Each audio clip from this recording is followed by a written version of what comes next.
कल 17 फरवरी की परीक्षा के लिए एग्जाम हॉल पर क्या लेकर जाएं, क्या नहीं लेकर जाएं, कल परीक्षा को कैसे हैंडल करना है और क्या स्ट्रेटेजी रहने वाला है। यानी 17 फरवरी हिंदी उर्दू स्पेशल कल का जो एग्जाम है उसके लिए ये वीडियो रहने वाला है। Last time tips and strategy, लगभग सब कुछ कवर होने वाला है। टाइम मैनेजमेंट हो गया, या फिर आपका क्या लेकर जाना है, क्या पहन कर जाना है, इससे रिलेटेड, और कुछ कॉपी लिखने के टिप्स से रिलेटेड, क्वेश्चन के टिप्स, सब कुछ। ठीक है, चलिए बिना किसी देरी के आज स्टार्ट करते हैं इस वीडियो को।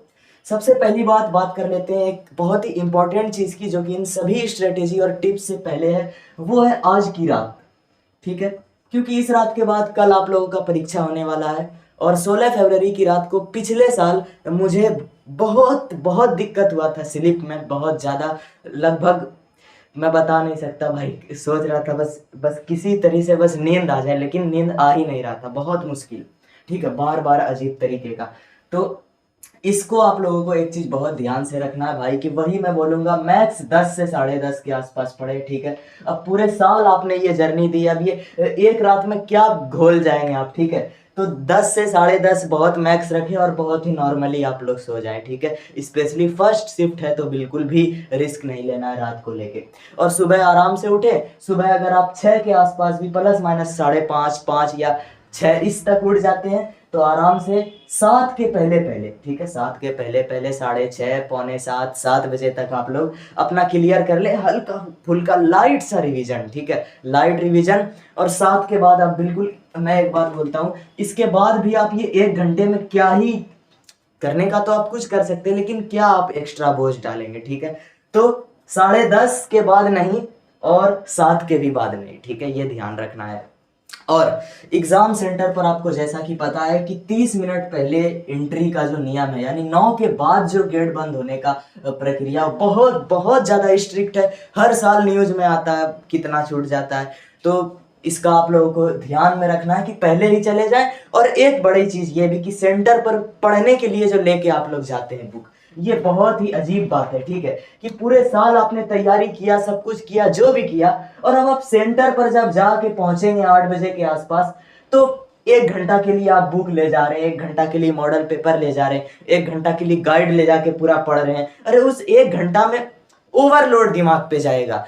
थोड़ा सेंटर पर गए हैं तो एक तरीके से आपने रात में भी पढ़ा होगा, सुबह भी लाइट पढ़ा होगा, तो कम से कम उस पढ़ाई और उस एग्जाम के बीच में हल्का सा नहीं बल्कि थोड़ा ज्यादा ही माइंड को रिसेट रिफ्रेश करने के लिए चाहिए। तो इसके लिए आप लोग बिल्कुल ही ये मान लीजिए कि एग्जाम सेंटर ही आपका एक एक्सप्लोर करने का जगह होगा। एग्जाम सेंटर के बाहर भी एक्सप्लोर करने का जगह होगा, ये नहीं कि इधर उधर घूमने लगना, बस सेंटर के एग्जैक्ट सामने। जैसे कि मान लीजिए आप बहुत जल्दी निकलते हैं, मैं तो बोलूंगा 7:30 तक जरूर, अगर आपका सेंटर नजदीक है तो, दूर है तो फिर दूर वाले के लिए 6 बजे का कंडीशन है। 6 6:30 7 तक बिल्कुल, और बहुत दूर है तो 6 तो बिल्कुल 6 बजे ही निकल जाए।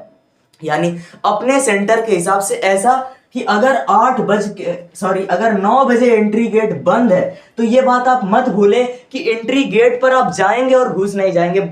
ये कोई नॉर्मल परीक्षा नहीं है, जैसे बहुत सारे बच्चे ओलंपियाड का या कोई स्पेशल परीक्षा देने सेंटर पे गए होंगे तो बस गए घुस गए। यहाँ बहुत भीड़ रहता है, ये बिहार बोर्ड का एग्जाम है, इतना लंबा लंबा लाइन लगेगा कि किस क्राउड में आप आ गए हैं। अलग अलग स्कूल के बच्चे एक ही सेंटर पर, भीड़ मचा रहेगा। तो ऐसे भीड़ में आपको लाइन में ही लगे लगे ना नहीं बजाना है। यानी कि कम से कम गेट भी जो होता है ना, 8:15 के प्लस माइनस सेंटर का गेट ओपन होता है। तो ये ध्यान रखना है कि आप जरूर से जरूर 7:45 तक या 8 बजे से पहले पहले अपने सेंटर पर पहुंचे, पक्का। ठीक है, और इसके लिए आपको अपने घर से या आप जहां से भी अपने लोकेशन से सेंटर के बीच का अप्रोक्स जो टाइम एंड डिस्टेंस है वो सही से कैलकुलेट करना और पहले ही निकलना है। और वहां पर पहुंच के आप आराम से बिना किसी पढ़ाई के लेकर जाएंगे, मॉडल पेपर लेके जाएंगे, गाइड लेके जाएंगे, ये बुक वो बुक, तो बिल्कुल अजीब सा ओवरलोड स्ट्रेट जब घुसने लगेंगे, इसको कहाँ फेंकें, इधर उधर बैठ के ऐसे भीड़ में,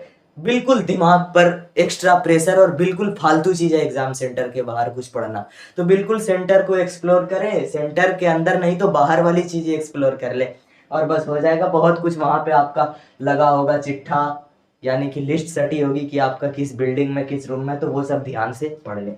रही बात पहनकर लेकर जाने की बात, तो ये क्लियर हो गई। हाँ, एक और चीज कि चाहे कोई भी एग्जाम है, एग्जाम्पल के लिए कल 17 फेब है यानी कि हिंदी उर्दू मैथिली होगा, उसमें भी आप स्केल एटलीस्ट एक स्केल जरूर लेकर जाएं। पूरा ज्योमेट्री बॉक्स नहीं, कम से कम ज्योमेट्री बॉक्स भी आप ले जा सकते हैं, बिल्कुल अलाउड है, ठीक है। लेकिन आप स्केल का मैं रिकमेंड करूंगा, स्केल जरूर रखें ताकि जो ये हॉरिजॉन्टल लाइन जब आप खींचे तो ये अजीब सा ऐसा नहीं हो या ऐसा नहीं हो या ऐसा नहीं हो, बल्कि बिल्कुल स्ट्रेट हो, तो इससे बहुत जबरदस्त फील आएगा और बहुत सारा स्केल का यूज होता है। साथ ही आप लोग जो है black pen and blue pen, 2 pen black blue, अब कोई 4 पेन लेके एग्जाम हॉल चला जाता है, भाई शान, आपको एग्जाम हॉल में बिल्कुल देख के कि हाँ पेन चलने वाला है, ठीक ठाक है, 2 पेन से, एक ब्लू एक ब्लैक, बहुत ज्यादा है तो 2 blue 2 black, enough enough enough, ठीक है, बस चलना चाहिए, ठीक है। अब 4 पेन लेके जाएंगे, कितना लिख के, 20 पन्ना रहता है, उसमें भी 11 12 13 पन्ना भरेगा कल के एग्जाम के लिए, बहुत लिखेंगे तो भी।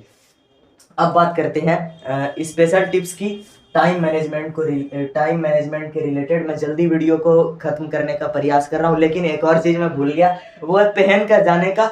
तो एक्स्ट्रा जैकेट पहनना, अगर आप नहीं पहने तो ये बेहतर होगा, ठीक है। रास्ते के लिए पहन सकते हैं लेकिन सेंटर के लिए नहीं, यानी नॉर्मल सेट, कोई गर्म सेट है तो अच्छी बात है। और चप्पल में स्लीपर से बेस्ट कोई ऑप्शन ही नहीं है, बिल्कुल हवाई चप्पल, और कुछ भी नहीं, फालतू रिस्क होगा। जूता मोजा पर बहुत स्ट्रिक्ट नियम रहता है, बैंड ही रहता है, समझ लीजिए। और टोपी लगाकर, एक बार मैं किसी सेंटर पे गया था, 10th का नहीं था, तो वहां पे घुस तो गए थे गेट के अंदर, फिर अंदर जाने के बाद टोपी उतरवा दिए। तो ये सब एक्स्ट्रा प्रेशर जिससे भी हो उससे बचें, यानी टोपी स्वेटर वगैरह को सोच लें कि अवॉइड करते हैं, ठीक है। चलिए अब बात करते हैं टाइम मैनेजमेंट की। देखिए कल की परीक्षा में आपको 3 घंटा 15 मिनट, कितना, 3 घंटा 15 मिनट का समय मिलने वाला है, और ये 3 घंटा 15 मिनट उर्दू एंड हिंदी के लिए आई थिंक मच इनफ, ठीक है, बहुत ज्यादा इनफ है। यहां तक कि मैंने जितना प्रैक्टिस सेट लगाया, इवन एग्जाम हॉल के अंदर भी 1.5 घंटा, 1 घंटा 30 मिनट प्लस माइनस मेरा टाइम बच जाता था, चाहे हिंदी हो चाहे उर्दू हो, ठीक है। तो ये बहुत ही आराम का चीज है, इसमें क्वेश्चन भी कम करने होते हैं, हाँ थोड़ा ज्यादा क्वांटिटी में थोड़ा सा ज्यादा कंटेंट आपको लिखना पड़ता है, लेकिन फिर भी आप लोग ऑब्जेक्टिव का ट्राई कीजिए कि थोड़ा हड़बड़ाए नहीं, क्योंकि 100 में से मुझे जहां तक लगता है बहुत अच्छे स्टूडेंट के लिए 67 प्लस या 65 प्लस या 65 से 70 के बीच का क्वेश्चन ऐसा लगेगा कि ये तो बहुत इजी है, मैं टेली कर जाऊंगा, मैं इसको अटेम्प्ट कर लूंगा। लेकिन वही है कि सबका सेट अलग होगा, शुरू में टफ आ गया, लास्ट में इजी, तो इस चक्कर के रिस्क से आपको जरूर बचना है। ऐसा ना हो कि स्टार्टिंग के 50 में से आपके 3 क्वेश्चन गलत हो गए और बाद में जाके मान लीजिए आपने पूरा जोश जोश में 70 क्वेश्चन अटेम्प्ट कर दिया, 70 अटेम्प्ट कर दिया, और पता चला स्टार्टिंग के 50 में से 2 गलत हो गया, ओहो 2 गलत हो गया, लेकिन 50 के बाद में 20, यानी जो 70 अटेम्प्ट किया तो 70 में आपका 68 सही हो गया, 2 गलत हो गया। और दिक्कत ये था कि 2 जो गलत हुआ वो 50 के रेंज में था, तो ये बहुत बड़ा इशू हो जाएगा। कोई फर्क ही नहीं पड़ेगा कि आपका 68 सही हुआ, नंबर आपको 48 ही मिलेगा। तो बस इसी बात को ध्यान में रखना। बाकी बहुत सा टिप्स पिछली वीडियो में मैंने दे ही दिया है। सब्जेक्टिव राइटिंग की टिप्स की बात करें, अगर आवेदन पत्र लिखने का होता है, चूंकि हमें एग्जामिनर के माइंडसेट को भी देखना है कि हाँ पत्र तो बहुत ट्रेंड में चल गया, तो आप लोग जरूर पत्र ही लिखने का प्रयास करें। उर्दू की भी बात है, दरखास्त लिखें, खत से बेहतर दरखास्त होता है, उर्दू के लिए बता रहा हूँ। और लिखने में बस 1 पेज, चाहे खत लिखें, चाहे दरखास्त लिखें, चाहे आवेदन पत्र लिखें, चाहे नॉर्मल पत्र लिखें, इसके लिए 1 पेज 1 पेज। अब नहीं आपका 1 पेज में हटेगा तो ये प्रैक्टिस का इशू है। मैं कई बार बोल चुका हूं कि आप घर पे इस कॉपी पे प्रैक्टिस करते होंगे और इस कॉपी पर आपको, मैं भी पता नहीं कल क्या होगा, लेकिन कई स्टूडेंट का पर्सनली मेरा खुद बड़ा इशू रहता था कि 1 पेज में कैसे हम इसको फाइनेस्ट तरीके से हटाएं। लेकिन हाँ बहुत ज्यादा प्रैक्टिस के बाद ये चीज हो जाता है सॉल्व। और आगे की बात करें सब्जेक्टिव में, लघु उत्तरीय प्रश्न चाहे उर्दू हो चाहे हिंदी हो, लघु उत्तरीय इतना आसान उर्दू हिंदी का आने लगा है कि 2 से 3.5 लाइन इज इनफ, ठीक है। क्वेश्चन पे डिपेंड करता है, कोई क्वेश्चन 2 लाइन में हट जाता है, कोई 1.5 लाइन में, किसी के लिए 4-5 लाइन भी चलता है, तो नो इशू।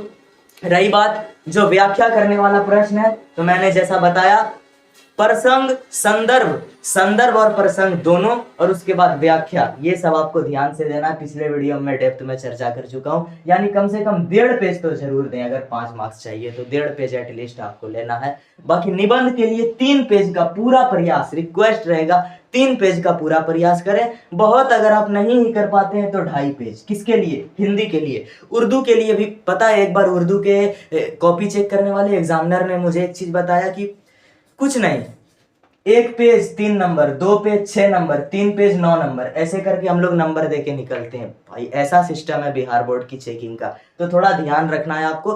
पेज नहीं भरे तो टेंशन की बात नहीं है, वैसे भी 20 पेज रहता है, और कितना अच्छा भी कंटेंट लिखते हैं आप। तो मान लीजिए 2 पेज आपका शुरू में चला जाएगा गद्यांश वाले में, या 2.5 पेज, अलग से 1 पेज आपका चला गया पत्र में, 3 पेज निबंध में दे दिया, मान लीजिए 2 पेज लघु उत्तरी के लिए दे दिया, और इसको आधा और इसका मिला के चलो 2 पेज दीर्घ के लिए। तो 2 2 4 2 6 1 7 3 10 पेज, मैक्स आपका 10 से 12 पेज का यूज होने वाला है। तो इसके लिए घबराहट कम कर दें, डरने का तो बात ही नहीं। अगर प्रैक्टिस बहुत किया है तो बस वहां भी एक फाइनल प्रैक्टिस करना है।